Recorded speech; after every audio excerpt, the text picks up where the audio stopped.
Hello, good evening सभी को, जय हिंद। हमने पिछले लेक्चर में देखा था, पिछले लेक्चर में स्टार्ट किया था अपना इकोनॉमी, और इकोनॉमी में हमने बेसिक से बहुत स्टार्ट किया था, डिमांड और सप्लाई से। तो जहाँ पे हमने उस लेक्चर को एंड किया था, आज वहीं से स्टार्ट करेंगे। पिछले लेक्चर में हमने देखा था कैसे डिमांड और सप्लाई अलग अलग क्या करते हैं, चीज़ों को अफेक्ट करते हैं। आज हम दोनों को, हालांकि ऐसा इकोनॉमिक्स में होता नहीं है, जब भी दोनों किसी चीज़ों को अफेक्ट करेंगे तो साथ में करेंगे। कैसे करेंगे, क्यों करेंगे, ये हम आज इस लेक्चर में देखेंगे। तो आज इस लेक्चर में हम देखेंगे डिमांड और सप्लाई जब एक साथ आते हैं, जब आपस में इंटरेक्ट करते हैं, तो कैसे जो है चीज़ों को अफेक्ट करते हैं। तो जो आज का हमारा टॉपिक है वो है interaction between demand and supply. Interaction between demand and supply. Interaction between demand and supply. पिछले लेक्चर में हमने क्या किया था, कर्व से समझा था। इस लेक्चर में भी कर्व से ही समझेंगे। पिछले लेक्चर का याद होगा आपको, एक्स एक्सिस पे हमने ली थी क्वांटिटीज,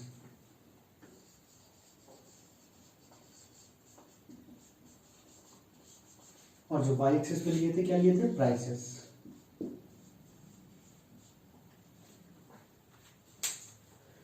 तो डिमांड का कर्व हमने क्या देखा था, डाउनवर्ड आता था, D for demand, D for downward.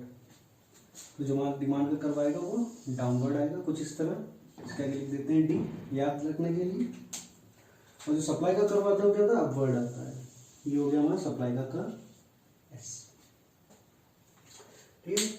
तो हमने पिछले लेक्चर में क्या देखा था कि जैसे जैसे क्या करेगी, डिमांड इंक्रीज करेगी, या जैसे जैसे प्राइसेस कम होंगे वैसे वैसे डिमांड क्या करेगी, इंक्रीज करेगी।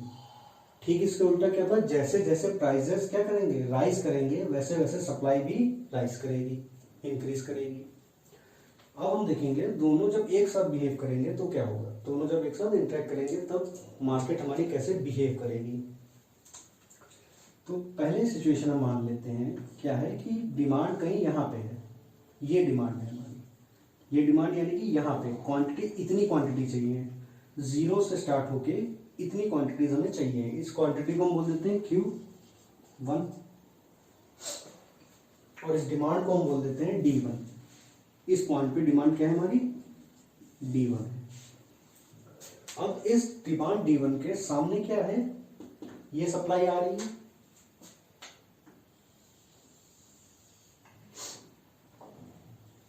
S1। तो सप्लाई में कितनी क्वांटिटीज है, देखिए इतनी, यानी कि डिमांड हमारी क्या हो रही है, डिमांड हमारी इतनी आ रही है। इस जीरो से लेके Q1 तक हमारी डिमांड है, इतनी क्वांटिटीज की डिमांड हो रही है। लेकिन जो सप्लाई हो रही है वो कितनी हो रही है, केवल इतनी हो रही है। तो क्या हो रहा है, डिमांड ज्यादा है, सप्लाई कम है। तो पहला केस हमारा क्या है, डिमांड ज्यादा हो रही है, सप्लाई कम है। जब भी ये केस होगा, जब भी मार्केट में डिमांड ज्यादा होगी, सप्लाई कम होगी, तो चीजों के रेट क्या होंगे, बढ़ने लगेंगे। कंज्यूमर क्या करेगा, उसको महंगे में परचेस करेगा। तो इस केस को हम बोलते हैं, जब भी ऐसा होता है, डिमांड ज्यादा होती है, सप्लाई कम, इसको हम बोलते हैं इन्फ्लेशन, मतलब महंगाई बढ़ने लगती है।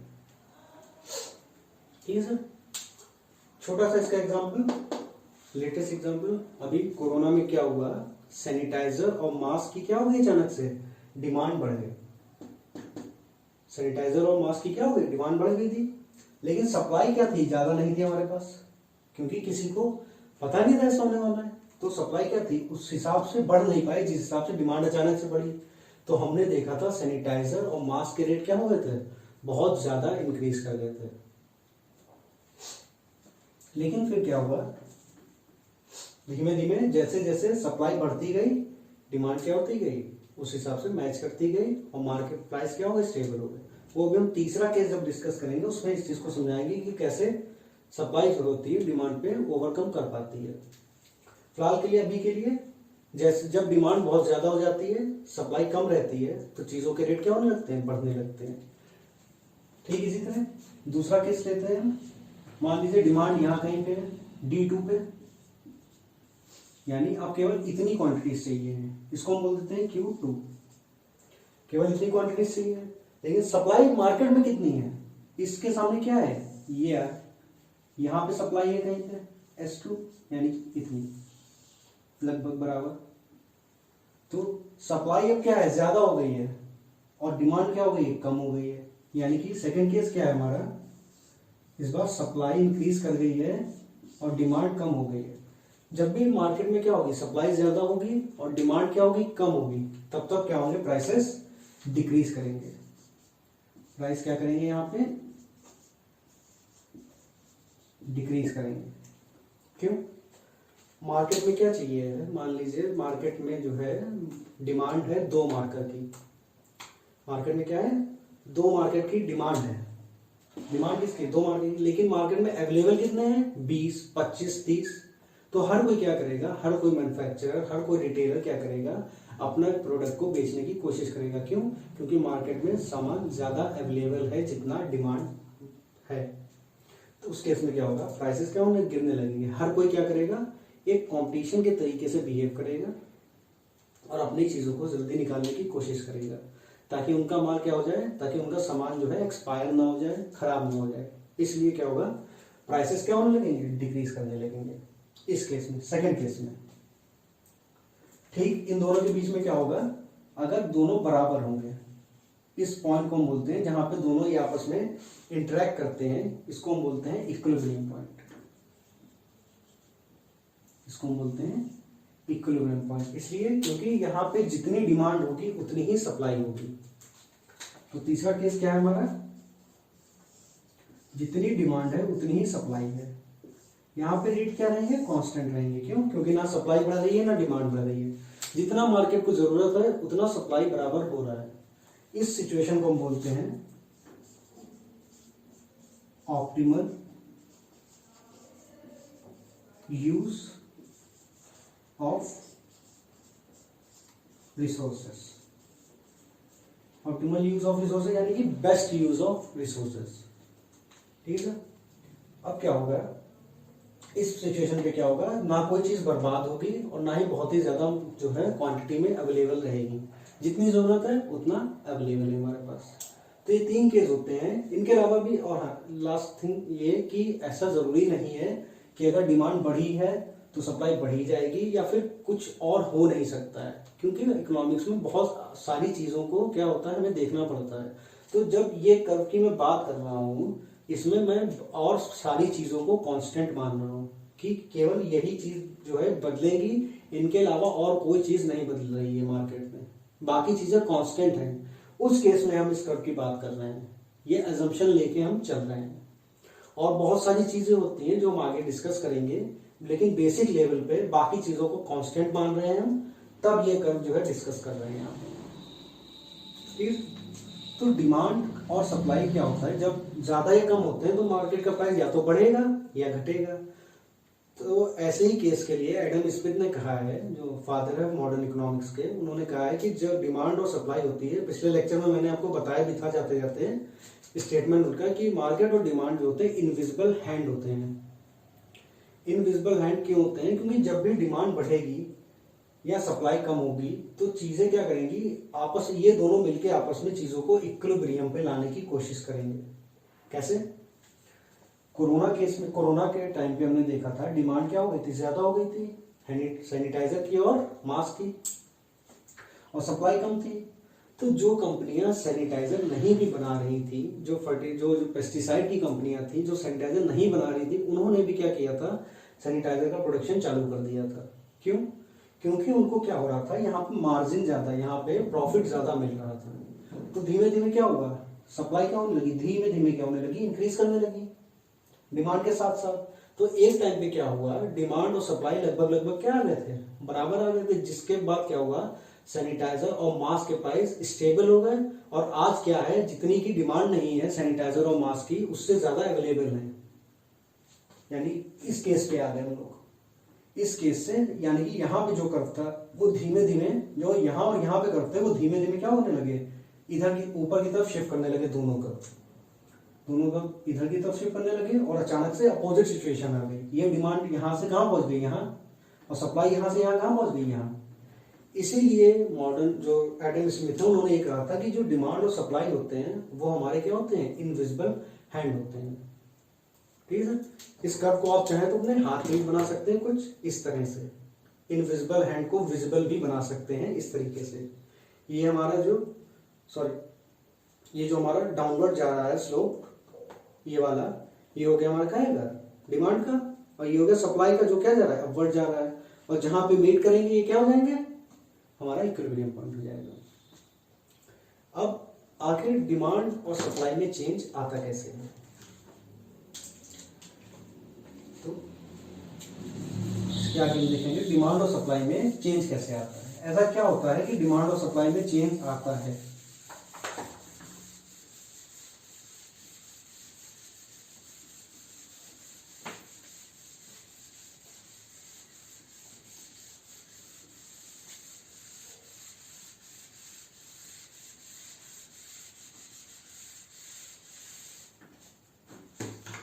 चीजों के प्राइस कब बढ़ेंगे कब नहीं बढ़ेंगे कैसे बढ़ेंगे, ये सब हम इसमें देखेंगे, किसमें, जब डिमांड और सप्लाई में चेंज आता है। दो ही चीजें होती हैं जो मार्केट में क्या ला सकती है, प्राइसेस में चेंज ला सकती हैं, वो डिमांड या सप्लाई। अभी हमने देखा,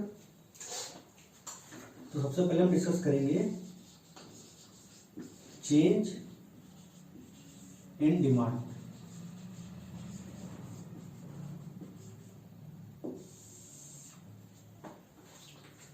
आप सोच के देखिए कि डिमांड में सबसे ज्यादा चेंज क्या चीज ला सकती है, कि डिमांड अचानक से क्या हो जाए, बढ़ जाए या गिर जाए।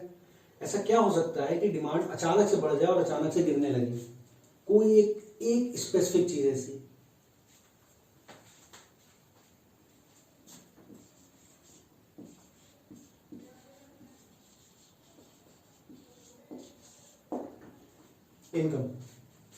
इनकम के बढ़ने या कम होने से डिमांड में चेंज आ सकता है। सबसे इंपॉर्टेंट चीज जो ला सकती है चेंज, ला सकती है सबसे पहले इनकम। और भी अदर फैक्टर जैसे मैंने बताया इकोनॉमिक्स में होते हैं, लेकिन उनको क्या करते हैं अभी साइड में रखते हैं, वरना बहुत ही बहुत ही जो है लेंथी टॉपिक हो जाएगा ये।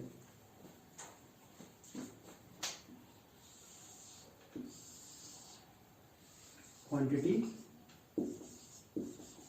प्राइसेस, तो जो हमारा डिमांड का कर्व था वो कैसा था, डाउनवर्ड आ रहा था कुछ इस तरह से। डी, इनकम क्या हुई अचानक से बढ़ गई, इनकम क्या हुई आपकी इंक्रीज कर गई। एग्जाम्पल, आपकी जो इनकम थी वो जो थी 500 रुपए थी मान लीजिए, तो जब आपकी इनकम 500 रुपए थी तब आप 600 या 650 या 700 रुपए वाली चीज को अफोर्ड नहीं कर सकते थे, उसको लेने से क्या करते थे, जो है बचते थे। लेकिन अब आपकी इनकम अचानक से इंक्रीज कर गई, अब आपकी इनकम क्या हो गई, 500 रुपए से 1000 रुपए हो गई। तो आप क्या करेंगे, वो जो 600 या 650 वाली चीज को आप लेने से जो है बचते थे, अब उसको आप 800 रुपए में भी खरीदने के लिए बचेंगे नहीं, यानी अपने आप को रोकेंगे नहीं, आप 800 रुपए में भी ले लेंगे। क्यों, क्योंकि अब आपकी इनकम 1000 रुपए है। यानी कि जैसे जैसे ही इनकम इंक्रीज करती है वैसे ही हमारी डिमांड भी इंक्रीज कर जाती है। तो जब भी हमारी क्या करेगी, इनकम इंक्रीज करेगी, इनकम क्या कर रही है, इंक्रीज कर रही है, डिमांड भी क्या करेगी, इंक्रीज करेगी। और जो ये डिमांड है ये राइटवर्ड शिफ्ट कर जाएगी, इसको हम बोलते हैं D1। जब भी हमारी इनकम इंक्रीज करेगी डिमांड भी इंक्रीज करेगी। क्यों, अभी हमने एग्जांपल देखा। ठीक इसी तरह से मान लीजिए आपकी इनकम 1000 रुपए थी, तो जब 1000 रुपए थी तो आप 800 रुपए वाली चीज भी क्या कर रहे थे, बहुत ही आराम से परचेज कर पा रहे थे।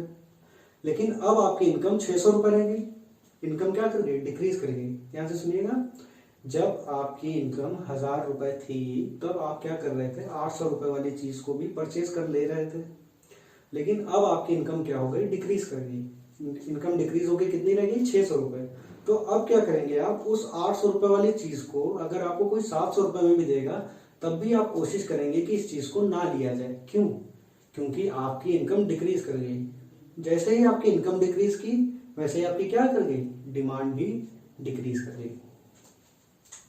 तो जैसे ही इनकम डिक्रीज कर गई वैसे ही आपकी डिमांड भी डिक्रीज हो गई। तो जो डिमांड का कर्व हो गया वो क्या हो गया, लेफ्ट वर्ड शिफ्ट हो जाएगा, यानी कि D2।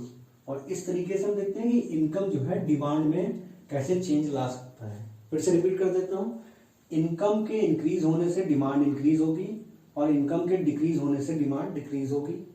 इनकम के इंक्रीज होने से डिमांड का कर्व राइटवर्ड शिफ्ट होगा और इनकम के डिक्रीज करने से डिमांड का कर्व जो है लेफ्ट की तरफ शिफ्ट होगा।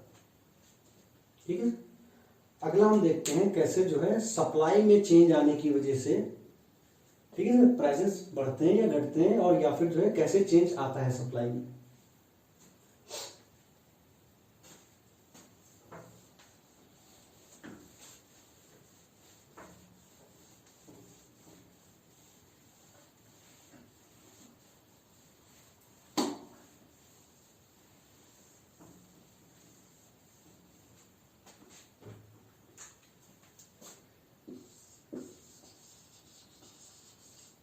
चेंज इन सप्लाई,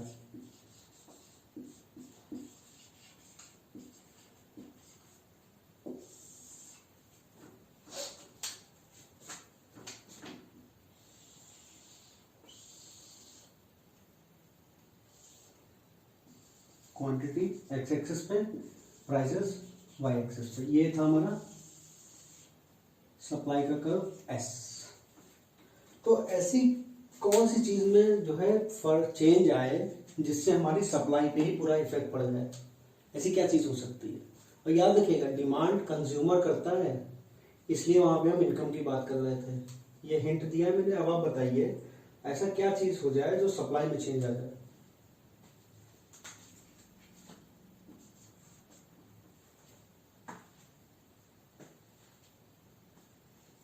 जो सप्लाई में चेंज आ सकता है वो हमारा आ सकता है इनपुट प्राइसेस से।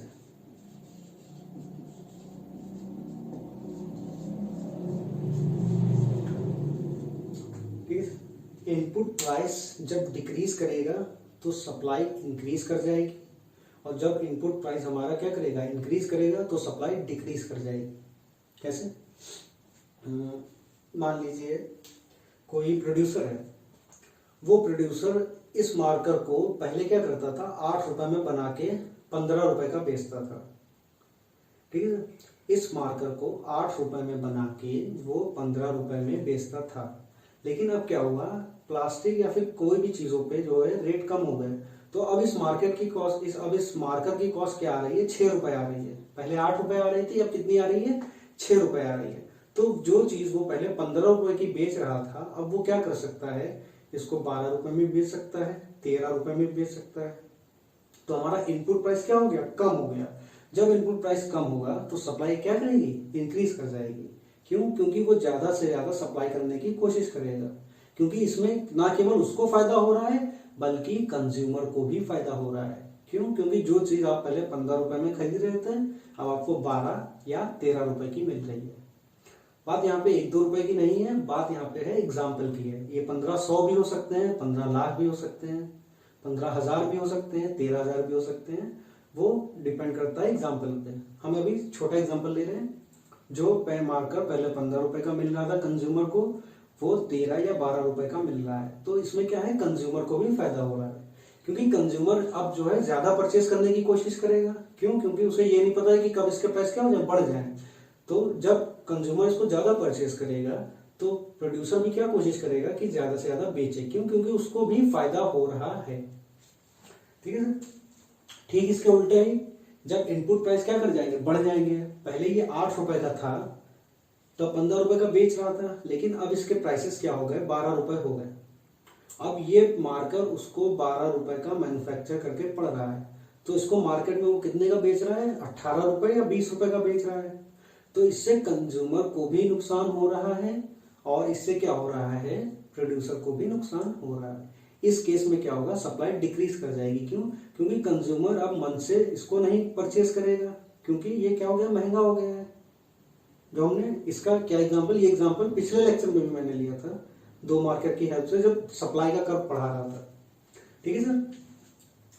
तो जब भी हमारा इनपुट प्राइस फैक्टर क्या होगा, डिक्रीज करेगा, यानी जब इनपुट प्राइस फैक्टर क्या करेगा, डिक्रीज करेगा, तो हमारी सप्लाई इंक्रीज कर जाएगी। यानी देखिएगा ऊपर लिखा है इनपुट प्राइस फैक्टर के लिए, नीचे सप्लाई के लिए। तो जब इनपुट प्राइस फैक्टर क्या करेगा, ऊपर डिक्रीज करेगा, तो सप्लाई इंक्रीज कर जाएगी, और सप्लाई का कर्व क्या हो जाएगा, राइटवर्ड शिफ्ट हो जाएगा, जैसा डिमांड में हुआ था। S1। ठीक इसके उल्टा ही अगर इनपुट प्राइस फैक्टर क्या होंगे, इंक्रीज कर जाएंगे, तो जो सप्लाई का कर्व है वो क्या कर जाएगा, सप्लाई हमारी डिक्रीज कर जाएगी, और सप्लाई का कर्व क्या आ जाएगा, लेफ्टवर्ड शिफ्ट हो जाएगा, यानी कि S2 हो जाएगा।